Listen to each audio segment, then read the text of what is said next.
Hola a todos, bienvenidos a mi canal y al video de hoy. Esta es una serie llamada Una canción del caminante blanco y vamos a dedicar un tiempo a hablar de temas relacionados con una canción de Hielo y Fuego de George R.R. Martin. Quiero que mis videos sean una especie de guía a los libros para todos aquellos aficionados a la serie televisiva de Juego de Tronos. Aquí hablaremos del trasfondo histórico de la historia, de las especies, de los continentes, de las casas de Westeros, en definitiva de todo un poco. Espero que les resulte muy interesante. Buena parte del contenido de estos primeros videos puede encontrarse en el libro El mundo de Hielo y Fuego, de Elio García, Linda Antonson y el propio George R.R. Martin. Es de resaltar que este libro histórico está escrito desde la perspectiva de dos maestres de la Ciudadela, por lo que su visión del mundo muchas veces puede resultar un tanto tendenciosa. En el video pasado hablamos acerca de la edad de los héroes. Ahí repasamos algunas historias, o mitos y leyendas, si le preguntamos a los maestres de la Ciudadela. Entre esas historias vimos que se encontraban la de algunos reyes de este periodo de tiempo que supuestamente habían vivido y reinado algunos cientos de años. Recordamos que en nuestra propia historia también existen relatos de personas de la antigüedad que vivieron muchos más años y consideramos que parte del motivo de este aumento en la longevidad podría estar relacionado con un cambio en las proporciones de oxígeno en la atmósfera. Finalmente, teorizamos que este cambio de oxígeno podría haberse producido por un gran cataclismo de nivel global. Al finalizar el video, nos preguntábamos cuál sería el cataclismo global de una canción de Hielo y Fuego. Hoy estamos preparados para poder hablar de lo que se conoce como la larga noche. Veamos lo que los libros tienen para enseñarnos, esta vez en Un Juego de Tronos, capítulo 24, donde una vez más Bran nos revela el pasado a través de sus interacciones con la vieja Tata. ¡Ay, mi dulce niño de verano!, dijo la vieja Tata con voz queda. ¿Qué sabrás tú del miedo? El miedo es cosa del invierno, mi pequeño señor, cuando la capa de nieve es de 30 metros y el viento aúlla gélido desde el norte. El miedo es para la larga noche, cuando el sol oculta el rostro durante años enteros. Los bebés nacen, viven y mueren en la oscuridad. Los huargos están famélicos y los caminantes blancos recorren los bosques. ¿Te refieres a los otros?, dijo Bran. Los otros, asintió la vieja Tata. Hace miles y miles de años hubo un invierno frío, duro y largo como jamás hombre alguno había conocido. Hubo una noche que duró una generación. Los reyes tiritaban y morían en sus castillos igual que los porqueros en sus chozas. Las madres ahogaban a sus hijos con almohadas para no verlos morir de hambre y lloraban, y las lágrimas se les helaban en las mejillas. Su voz y sus agujas se callaron a la vez. Miró a Bran con ojos claros y lechosos. Dime, niño, ¿son estas las historias que te gustan? Bueno, reconoció Bran de mala gana. Sí, pero... La vieja Tata sintió. Fue durante aquella oscuridad cuando aparecieron por primera vez los otros. Empezó mientras las agujas hacían clic, clic, clic. Eran cosas frías, cosas muertas, que aborrecían el hierro y el fuego y la luz del sol y a toda criatura con sangre caliente en las venas. Arrasaron aldeas, ciudades y reinos, derrotaron a héroes y ejércitos. Eran innumerables, siempre a lomos de caballos blancuzcos y muertos, al frente de huestes de cadáveres.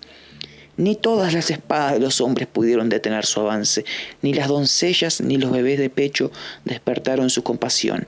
Dieron caza a las muchachas por los bosques helados y alimentaron a sus sirvientes muertos con la carne de los niños humanos.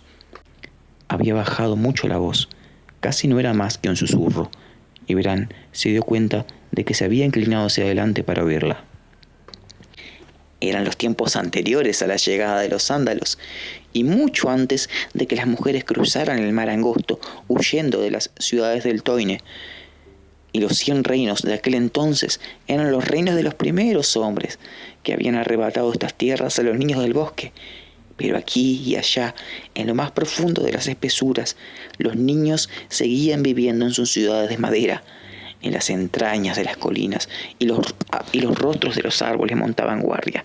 Así que mientras el frío y la muerte invadían la tierra, el último héroe quiso buscar a los niños con la esperanza de que la magia antigua pudiera recuperar lo que los ejércitos de los hombres habían perdido.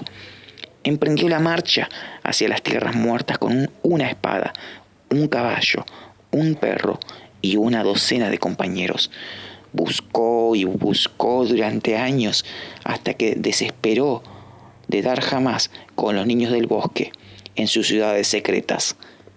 Sus amigos fueron muriendo uno a uno, y también su caballo, y por último su perro. Y hasta su espada se congeló de tal manera que se rompió cuando quiso utilizarla. Y los otros olieron la sangre caliente que les corría por las venas y siguieron su rastro en silencio. Lo persiguieron con manadas de arañas blancas, casi transparentes, grandes como sabuesos. Para los despistados que aún no lo saben, todo lo que ha dicho la vieja Tata siempre ha resultado ser la verdad. Por lo cual, seríamos muy tontos si desacreditáramos sus historias como meros cuentos de cuna que una anciana le cuenta a un niño. Desde el comienzo de su relato, ella asocia a la larga noche con la idea del miedo, por lo que inferimos que este periodo de tiempo se caracterizó principalmente por un estado de terror entre los humanos de todas partes del mundo. ¿Qué pudo provocar tan grande temor? Es cierto que la vieja Tata nos relata que fue en la larga noche que los caminantes blancos o los otros aparecieron por primera vez, pero debemos preguntarnos si fue allí que comenzó el terror, o si ese estado de miedo fue generado por algo o por alguien antes de este periodo de tiempo, y la larga noche y la venida de los otros solo fue una consecuencia de lo sucedido anteriormente.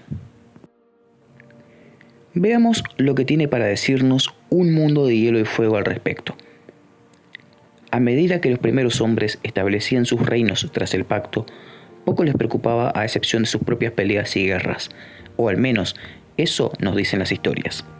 Es también de estas historias de donde aprendemos sobre la larga noche, cuando llegó una estación de invierno que duró una generación en la cual los niños nacían, crecían y llegaban a la adultez, y en muchos casos morían sin llegar a ver la primavera.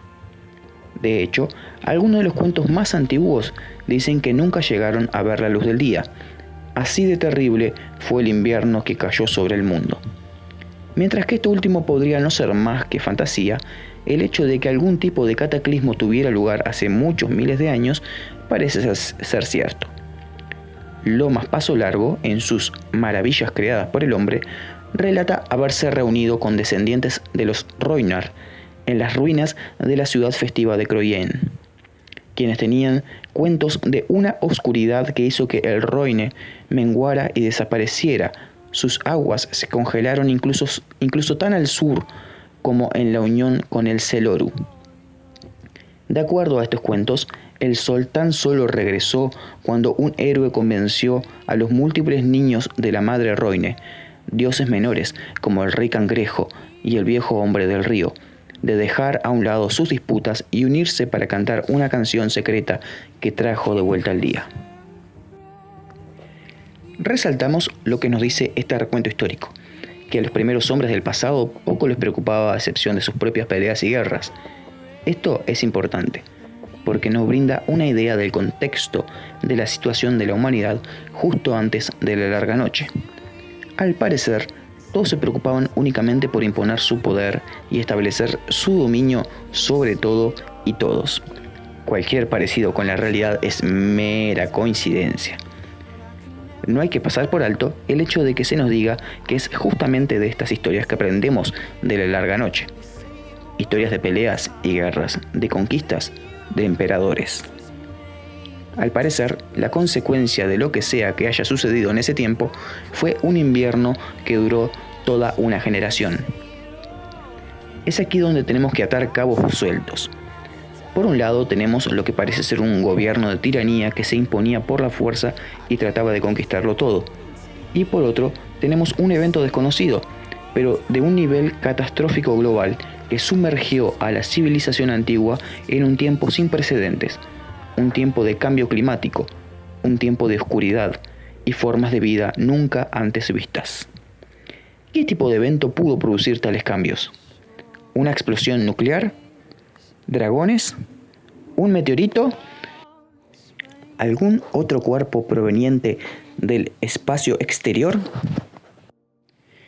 Veamos una parte de la historia que podría estar relacionada con lo que venimos diciendo.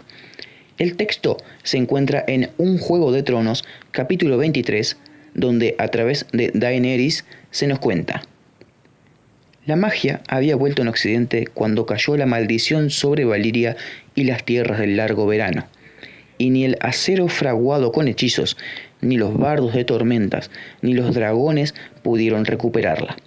Pero Dany siempre había oído decir que en Oriente las cosas eran de otra manera. Según las leyendas, en las islas del mar de Jade había mantícoras, los basiliscos infestaban las selvas de GT, y los recitadores de hechizos, los brujos y los aeromantes practicaban sus artes abiertamente en Asshai, mientras que en lo más oscuro de la noche los portadores de sombras y los magos de sangre ejecutaban conjuros horripilantes. ¿Por qué no podía haber también dragones? No hay dragones, insistió Irri. los hombres valientes los matan, porque son bestias espantosas, lo sabe todo el mundo. Lo sabe todo el mundo, corroboró Jiki. Una vez, un mercader de Karth me dijo que los dragones venían de la luna, comentó la rubia Doria mientras calentaba una toalla ante el fuego. Irri y Jiki tenían más o menos la edad de Dany. Eran chicas dothrakis, tomadas como esclavas, cuando Drogo destruyó el calazar de su padre. Doria era mayor, de casi 20 años. El Magister Illyrio la había encontrado en un lupanar de Lys. ¿De la luna? Dany volvió la cabeza con curiosidad y los mechones húmedos, blancos como la plata, le cayeron sobre los ojos. Me dijo que la luna era un huevo, Khaleesi, asintió la joven Lysena. Antes había 2 lunas en el cielo, pero una se acercó demasiado al sol y con el calor se cascó. De ella salieron 1000 millares de dragones y bebieron el fuego del sol. Por eso los dragones respiran llamas. Algún día la otra luna también besará el sol, se romperá y volverán los dragones. Las 2 chicas dothrakis se echaron a reír. Eres una esclava tonta con pelo de paja, dijo Irri. La luna no es ningún huevo. La luna es una diosa, la esposa del sol. Lo sabe todo el mundo. Lo sabe todo el mundo, corroboró Jiki. Veamos otro relato en un lugar y con unos personajes posiblemente inesperados para la mayoría de ustedes. Vamos a leer en Un choque de reyes, capítulo 10, donde a través de Ser Davos se nos dice que Melisandre vestía de seda escarlata y terciopelo color sangre, con ojos tan rojos como el gran rubí que lucía en el cuello, como si también ardieran. Está escrito en los antiguos libros de Asshai que llegará un día tras un largo verano, un día que las estrellas sangrarán y el aliento gélido de la oscuridad descenderá sobre el mundo.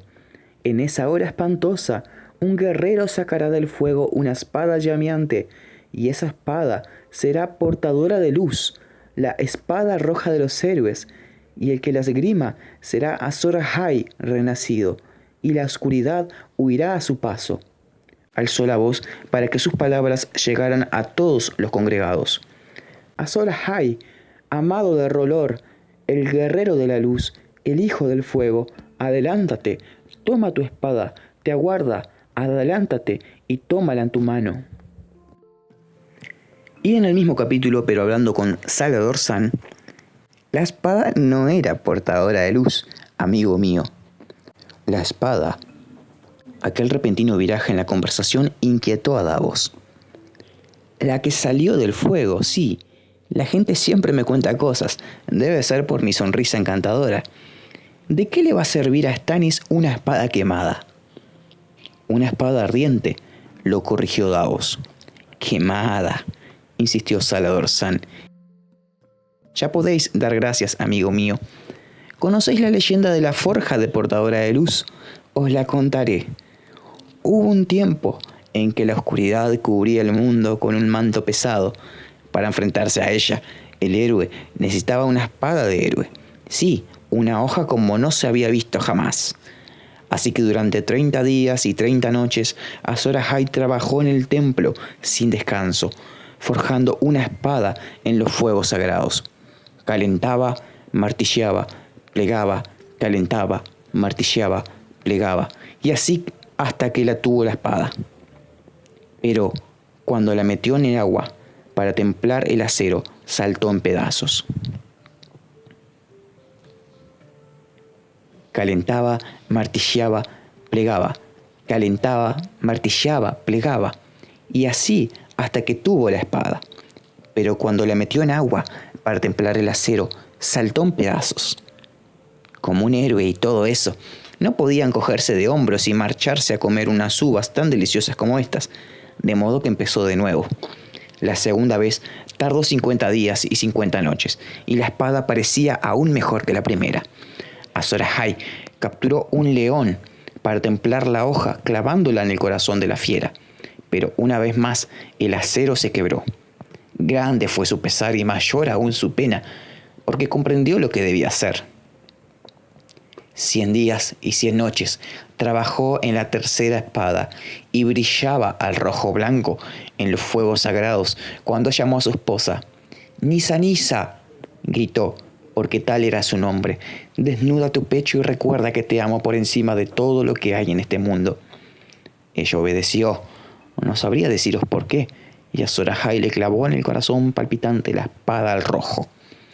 Se dice que el grito de aflicción y éxtasis de Nissa Nissa abrió una grieta en la cara de la luna, pero su alma, su fuerza y su valor pasaron al acero. Tal es la historia de la forja de portadora de luz, la espada roja de los héroes. ¿Entendéis ya qué quiero decir? Dad gracias, porque lo que su Alteza sacó del fuego no fuera más que una espada quemada. Un exceso de luz daña los ojos, amigo mío, y el fuego quema. Nos encontramos frente a lo que parece ser dos historias diferentes, pero que tienen algo en común: una luna. En el próximo video examinaremos cuidadosamente cómo estas dos historias se relacionan con la larga noche y cuáles podrían ser las implicaciones para los personajes mencionados en las mismas. También continuaremos con nuestro análisis del texto de Un mundo de hielo y fuego, para intentar llegar a la verdad oculta tras el misterio de la larga noche y posiblemente de los propios caminantes blancos. Y eso es todo por hoy. Estoy muy ansioso por poder llegar a la segunda parte de esta serie. Les prometo que será muy interesante. Si por esas cosas de la vida les gustó mi video, no olviden de compartirlo con sus queridos amiguitos y suscríbanse a mi canal para no perderse absolutamente nada de lo que se viene. Les doy una pista. Si hacen clic en la campanita al lado del botón de suscribirse, recibirán una notificación minutos después de que yo suba un video. ¿No les parece genial? Espero que tengan una semana excelente, llena de aventuras y cosas nuevas que aprender. Les mando un abrazo enorme a todos y, como no puede ser de otra manera, incluyo las 7 bendiciones. Saludos a todos. Chau, chau.